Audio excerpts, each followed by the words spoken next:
Hi, it's Mystery Teardown time. Answers on the back of a postcard, please, what you think this might be. It's a bit of kit which I used many times back in the day for companies that I've worked for. What do you think it is? Look at all these output B and Cs. Lots of little trimmer caps. Nice. Get in there if your tongue at the right angle. And it's got some inputs with some LEDs at 2, 4, 8, and 16. Ooh, look, it's had some ground bounce. I'm here all week. So what is it? Well, it's the PC216AX, and it's a Sony. Check this out. It's what's called an instrumentation data recorder. And this is one of the more obscure bits of equipment that Sony manufactured for a specific market. In this case, this was like the industry standard instrumentation data recorder for use in the field that I was in, which was the seismic underwater industry, which is all low frequency type stuff, but hundreds of channels, multiple channels, and also the vibration test industry as well. You would actually hook all your sensors up to these, be they vibration sensors. Let's say you're testing a motor or an engine or something like that. You might put, dozens of different little vibration sensors all around it, and you'd hook them up to all these input channels here, and then you would record those onto digital audio tape. And it was state of the art for the day. It had a 16-bit converter on each individual channel, none of that multiplexing rubbish, but unfortunately the bandwidth did scale down based on how many channels you enabled. That's why we have the LEDs here for 16 channels, 8 channels, 4 channels, and 2 channels. In 2-channel mode, it had a bandwidth, an analog bandwidth of 20 kilohertz, and if you had all 16 channels enabled, all sampling at once, then it'd only have a 5 kilohertz bandwidth. But hey, that's plenty for lots of vibration work, and especially seismic and underwater, sonar type stuff. It was the duck's guts. Cost a fortune. If anyone knows the original price, I completely forget how much this thing cost, but if you had to ask the price, you probably couldn't afford it. And also there's a smaller model of this one, an 8-channel, I believe, but you could also get like expansion units to hook onto. It was a complete system thing. There were all sorts of digital interfaces and everything else. Fantastic, very niche bit of kit, but it became the industry standard in any sort of analog recording. And I always wanted to tear one of these things down at work, but you couldn't because they, this was like the holy grail bit of recording gear. You just didn't go taking apart something like this willy-nilly. And I think did we get it calibrated? I can't remember, but you don't want to break the seals and everything else. If you got caught, you'd be in deep trouble. And this is actually manufactured by Sony Precision Technology Inc. This is a subsidiary of Sony that specifically make niche, high-end gear for, instrumentation and industry measurement and stuff like that. And the Sony Precision Technology Group actually started in 1969, so it's a very old group, and they make some of the best niche stuff you've probably never heard of. All the best stuff's made in Japan. Stop! Before returning this equipment, ensure all accessories, blah, blah, blah, $50 replacement cost. Apparently, this actually comes from a rental company, and you could actually rent this gear because they were very expensive. So if you're a company that needed to do some testing, like a engineering company, you want to do some vibration or other types of testing for a couple of weeks at a test house, usually wouldn't buy one of these. You'd just rent one. So as you saw, it's got 16 analog inputs here. There's no trimmers on those. Normal 100K input impedance up to 20 plus minus 26 volts peak there. We've got a Sony digital audio tape here. We've got a large screen. I'll power it up and show you. And you can set multiple tape speed ×1, ×2 data rate, stuff like that. And you can put ID in there and tag and things like that. Can generate test signals and it's really purposely designed. This is not a consumer bit of kit. Purposely designed for this sort of, data measurement, vibration, and analog type storage, and replay, because you've got the 16 outputs here. You've got individual trimmers on each one. You can trim the output level and stuff like that. There's a monitor. You could microphone to do some annotation and stuff like that. And on the back here, because this was actually designed as a portable bit of kit, and we used it in the field very often. You know, like, yeah, you maybe could have done this with like a big multi-channel DAC card in a PC, like an ISA bus PC back in the day, or something like that. But having a PC do this sort of stuff, especially in a portable environment, we would actually take this out to a lake where we'd actually test underwater sonar gear, and you just don't want to, you know, drag around a PC. Having a portable bit of kit like this was much better. Anyway, it did have a battery, or you could from an external battery pack here. But also, this one actually has a battery eliminator here. This is just the mains input, so universal mains input. You could power it from mains, but I don't know if the specifications, like noise specifications, still held with the mains. I don't, probably, you know, they designed this thing well. Earth in, of course, system ground in, very important. So that's why they're strapping this earth over to here like this. And it had various expansion controls, as I said, like you get multiple expansion chassis to put that on there, digital I/O, external control, and all that sort of jazz. Now, it's actually got a dip switch here for 16 or 15-bit sampling mode. Normally, if you're just recording the signal, you put it in 16-bit acquisition mode, so a 16-bit ADC, but you could also put it in 15-bit mode. Of course, you sacrifice you know, a whole bit, but that bit, what you can do with that is actually you can feed in an external digital signal. So let's say you had some sort of sensor that you know, check the rotational direction of some motor that you're testing or something like that. Then you could actually use that as a digital, like just a one-channel logic analyzer, so to speak, that actually recorded along with your analog data. And there's all the sample rates and things like that, durability of the battery pack. They tell you everything, the test signals, how you could actually search for stuff and things like that. And of course, we've got the window down in here, so you can actually see the digital audio tape doing its business in there, see if there's any jams and stuff like that. So this was much better than like analog recorders, so you could store all your analog stuff on error corrected. They use double Reed-Solomon error correction on the digital audio tape, so it restores it digitally. And you could also, of course, re-output it analog-wise, but of course you'd get maybe some loss there. Or you could extract the data out digitally via a PC, and they had Windows 95 software that went along with this that allowed you to analyze everything. Very cool bit of kit. So I'm going to violate my rule and turn it on before I take it apart, because who knows what state this is going to be after a teardown.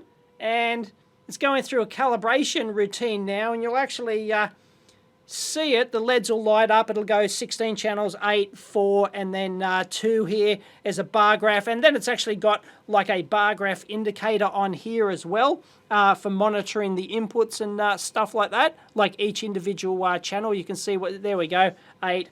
Then it'll drop down to 4. It's doing a calibration check on all those channels. So, you know, pretty advanced bit of kit. So we're actually in 8-channel mode at the moment, hence why we've just got the 8 indicators there, and these would go up and down to match the input. It's like a like an analog you know, audio spectrum analyzer, so to speak, except they're not frequencies, they're individual channels. You know, tape time and stuff like that, source, how many hours, how long it's been going for, your input voltage range, which channel you're monitoring on the output, tape ID, and all sorts of advanced stuff. It's very cool, whether or not you got any overloads, test signals, everything else. And as far as ranges went, I'm in manual ranging mode at the moment. 0.5 was the lowest range, but with a 16-bit converter, that was pretty sweet. 1 to 5 up to 20 volt range. And the screen actually does look a lot better than what I did before. I just had it at a very low angle compared to my overhead studio lights here. But yeah, it has a nice, funky retro green background on it.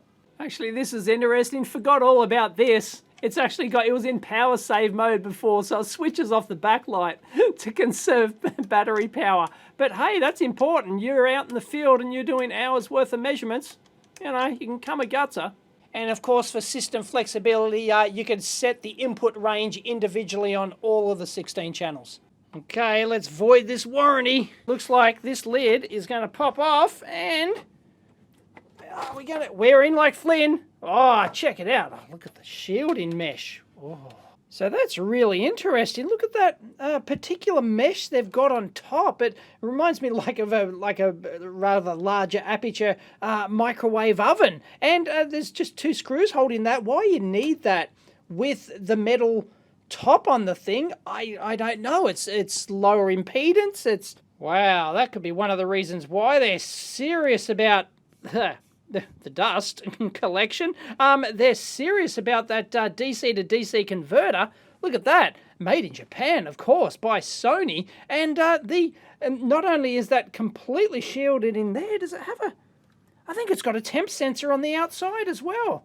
Look at that. Oh, wow, they're really doing the business. So it's obvious they want to keep the crap out of the instrumentation, which is what you'd expect, because this is a 16-bit precision instrumentation recorder. And of course, you know, you need, because of the dynamic range of this thing, the large voltage ranges, the 20-volt ranges that we saw before, you know, it's all powered from a single battery, much lower voltage. You need the DC to DC converters to generate the required rails. But geez, they got a town there. And looks like they got a whole bunch of plastic package trannies under there. Look at that. So are they linear regulators on the output? Probably. And you start to see the modular construction of this. We've got our digital audio tape, our DAT tape recorder up here. Of course, Sony invented the digital audio tape in 1987. It's their thing. And then we've got the DAT controller down here. And as is typical, we're seen in many Sony teardowns, they like roll in their own silicon. So there you go. That's whatever, like that's the...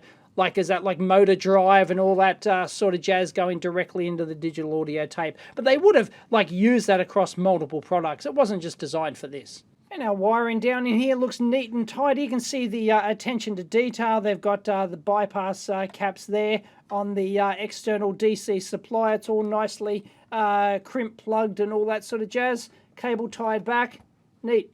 And for those who love seeing inside their digital audio tape, oh, look at the little spinny cleaner there. Look at that. Very nice. Anyway, it's, yeah, we've got ourselves, oh, there you go. They're probably position, the reason that they've got the metal spokes on there is that they're getting positional information on that as it spins around, so they know the exact location of the tape and whatnot. Oh, for those who like heads, there you go. Oh, spinny, spinny. And of course, you've got all the requisite pinch rollers that are going to move in and out, hence all those. You can see the shafts in there. I wish I do have a digital audio tape. Haven't I done another teardown of a DAT thing? Anyway, I do have a tape somewhere, but I can't find it. So anyway, we're not going to be able to get that puppy working. It's actually a very nice combination of, look, a flat flex connector board up here going to various motors and sensors and drivers and whatnot. And looks like we've got a drive motor down here and all the requisite cogs and everything else. Beautiful. It's a Sony. And there's our front panel board. We've just got some keypad encoder stuff there. There's our LCD driver board, Hitachi driving chipset, all fairly standard. Once again, they're taking ground in and decoupling to ground so serious. These are the battery contacts here, and they're decoupling all of those directly to the chassis ground. Nice. Okay, let's have a look at the bottom. Been mooned. Shielding again. And look at that, just some sort of insulating sheet perhaps. So it clearly wasn't good enough to just use the back metal case for the shielding. They wanted a more localized, lower impedance ground. Now let's have a look at the bottom. Ta-da! Now we're talking. Check that out. Wow. Double-sided load, of course. And here's all the analog channels. Actually, well, that's only 8 of them. Where's the rest? Where's Wally? Must be on the other side. Are they double-sided? Maybe there's 2 channels per thing. Now, unfortunately, I can't remove that shield for you. I believe this is in working condition, so I don't want to go desoldering that whole can, but yeah, you know, you can expect analog-y type stuff under there, just like here. Got a whole bunch of passives and everything else. You can see all the red stuff under the components here. Each individual one, that's all the glue that holds down the components when they wave solder the bottom half of this board, because yes, this is a wave soldered board. You can tell from the solder feed-in pads, the large ones on the end that sort of leach away the solder as it flows over the solder bath and prevents shorts. But each one of those components glued down. And I can't get a good shot at the front panel PCB yet, because you have to take much more of it away to actually get that. But you can see the input here. It's got RFI. That's the BNC. That's the back of the BNC connector. You can see the RFI bead there going down. Looks like they have another inductor up there by the looks of it. And it's all then individually coax wired over to the board up here, which we saw, which then has the metal can, and that's obviously the front end amplifiers on the thing. And we've got two coaxes going into each connector there, so obviously this is a pair of channels. Hang on, it's gonna flip. Yes. Sony, the masters of the PCB flip. Oh, not quite mastering, more shielding. Once we get all the coaxes off, we're going to be in like Flynn on the top side of that data acquisition board, which is the thing I'm really interested in. Well, this is interesting. We can flip it out, and one of the, I think probably the only board-to-board interconnect they've got in here is this I can't remember that. Is that the digital I/O connector at the back? Actually goes into the back of that board. So someone went, oh yeah, I don't like this wiring, bugger that. I want a board-to-board interconnect, and got away with that. But there's the main board. Ooh, looksy. I think they're our ADCs. Check it out. That metal can did actually lift off there, and now we can see we've got here's our input starting over here. And we've got a couple of relays, one per channel. Got a couple of op amps in there. I'll get the part numbers on those. Or obviously, this looks like this is probably the ADC. I'll have to look it up. This is probably the DAC on the other side. We've got a couple of trimmers in there, 2 per channel. And these output coaxes here go down to the analog output. That's why it tells, like the BNCs on the side, there's 16 channels. So that's why that one is probably the DAC there. And there's a couple of trimmers up the top there, 0.5 volts, probably set in, are they set in like range levels or, oh no, voltage ref, there we go, 5 volts. So that's some sort of voltage ref for the ADC or something perhaps. And that company, Asahi Kasai, I've heard of it somewhere, but my memory completely fails me. It's actually Asahi Microsystems, which is part of a much bigger group, which has been going on for like, I don't know, 50-year-old company or so. Actually, 1922, I think they started. Absolutely crazy. Anyway, don't know if they're still in business, taken over, merged, done whatever, but they had a semiconductor thing, and maybe they were contracted by Sony to custom make this thing. Maybe they already had it and they based it around this, obviously, 16-bit ADC. We don't know. Well, as it turns out, Asahi Kasai, or however you want to pronounce it, they're huge. No wonder I had rung a bell. They're like an $18 billion a year company, and they're into chemicals, home, healthcare, fibers, electronics, construction materials, services, engineering. They actually commercialized the first lithium-ion battery in cooperation with Sony, actually. They still do LSIs, Hall effect ICs, and all that sort of stuff. And they've even still got their microelectronics division still exists and still make premium audio DACs. So the one we're looking at here, the AK4328, has been discontinued, but Cirrus Logic, Crystal Semiconductor / Cirrus Logic make the CS4328. So it's like I don't know whether it's under license or what the deal is with that, but anyway, yeah, they're still around. They're still a thing. Look it up. You can't get anything for the original company, but the Cirrus Logic CS4328, that is certainly available, and that's a dual stereo audio DAC. Exactly what you'd suspect. And those chips are actually good old 74HC. They're 74HC 4352s. They're like dual multiplexers or whatever. So there you go. They got another 8-pin jobby in there. Is that an op-amp? Yeah, that's got 812 on it. And if you look up, say, an Analog Devices AD 812, that's actually like a matched pair of trannies, like for amplification, like front end, something like that. Is that how they're doing it? So all this stuff in here is support stuff for the data acquisition front end, all 74HC series stuff. But hello, all you TI TMS 320 fanboys. There's our DSP. Looks like they've coupled that onto some memory there. What's that? Mitsubishi job? SRAM?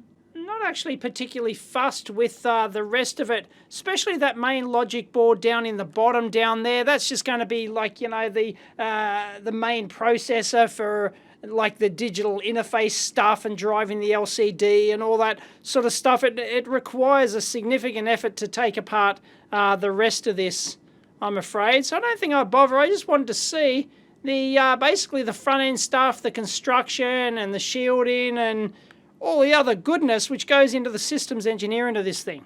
So as I mentioned, you can imagine like what your options were in the mid-90s. What are your options these days if you've got a like whole bunch of sensors, you know, a dozen or two sensors from people are still doing shock and vibration testing, acoustic testing and all that sort of stuff. It's still big business, still a very big need for that, if not more these days. And what do you do? How do you record all these sensors? Yeah, you could get like data acquisition cards for the PCs, but do they have nice BNC interfaces? Do they have they probably got the dynamic range, probably got the electrical specs and things to do it, but do they have the nice interfaces and everything else? And how do you do it? There weren't too many options back then, and this was one of the obvious and best and state-of-the-art options to measure multi-channel low frequency sensor data and to not only record it but then play it back or suck it into a PC and then analyze it further. It was like fantastic stuff. I mean, there were models before this one, but this one sort of like became the de facto industry standard. Everyone used it.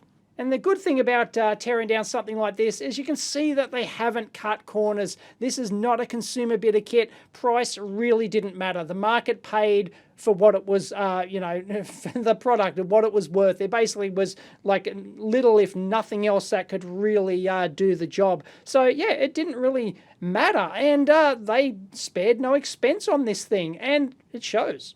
And you can bet your bottom dollar, as we saw with like a lot of the grounds and things like that in here, they, you know, really very careful attention to detail in terms of, you know, signal fidelity, noise, grounding, dynamic range, all that sort of stuff. There would have been lots of little small touches that went into the design of this thing to ensure it had the best possible performance. So I think I'll leave that teardown there. I want to put it back together. It requires a lot of effort to get further with minimal sort of value add there in terms of that. Oop, all the electrons are going to fall out. It's upside down. But there you go. I hope you enjoyed that look at a very specialized bit of kit from a division of Sony, which you probably have no idea existed. You probably had no idea there were specialist instrumentation data recorders like this, and you can still buy these sort of things. You might even be able to buy tape-based ones, and there's still a good second-hand market for these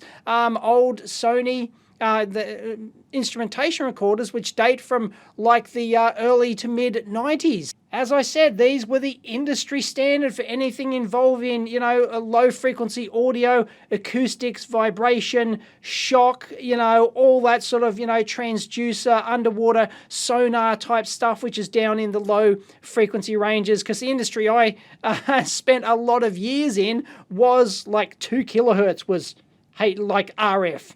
Right, so, you know, everything was like really low frequency stuff, you know, DC to 2 kilohertz type stuff. And we used these. These were the industry standard data recorders. They were fantastic little beasts, and a lot of engineering goes into there. And as I said, if you know what these things originally were priced at, I'll see if I can Google maybe some prices, but I doubt if we'll find anything. But if you know, please leave it down below. So what's actually available to do this today? Well, I just went to a random DAC log, Systems in the UK. They're like a supplier of these types of data acquisition systems. And if you go into obsolete systems down here, we can have a look. Here we go.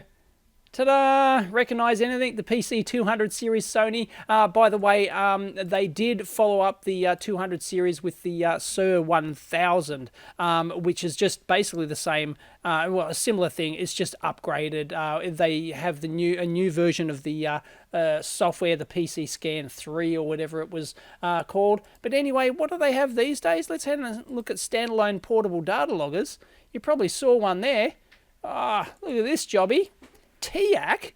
Who would have thought TIAC, right? Look at this beast. Look at this. There you go. A 16-channel instrumentation wideband data recorder. Does that record to hard drive? Surely they don't still use that. Yeah, one terabyte of data. Flexible memory system.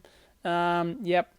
Flash memory card, all that sort of stuff. There you go. Recording time 38 hours, still battery powered. Look at the size of these things. Absolutely enormous. And they most probably come with interfaces for direct vibration and shock sensors using the ICP interface or something. Does it say that down here?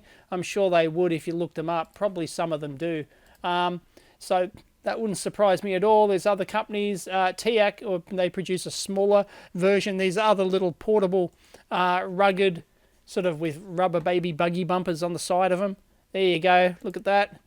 Have they got ICP interfaces? Anyway, it wouldn't surprise me, because the problem with, if you wanted to hook them up with vibration or shock, accelerometers, then you had to have a like a 16-channel accelerometer ICP amplifier kind of thing. It depends on the sensor you had. You had to have that in series with the coaxes, but a lot of these have that built in. They're just like a voltage, a drive-in down the line, and then it just taps off the AC signal kind of thing. So a lot of them will have that sort of stuff built in these days. But there you go. Like, you can still buy these badass, look at these badass looking systems. They're great. Look at that.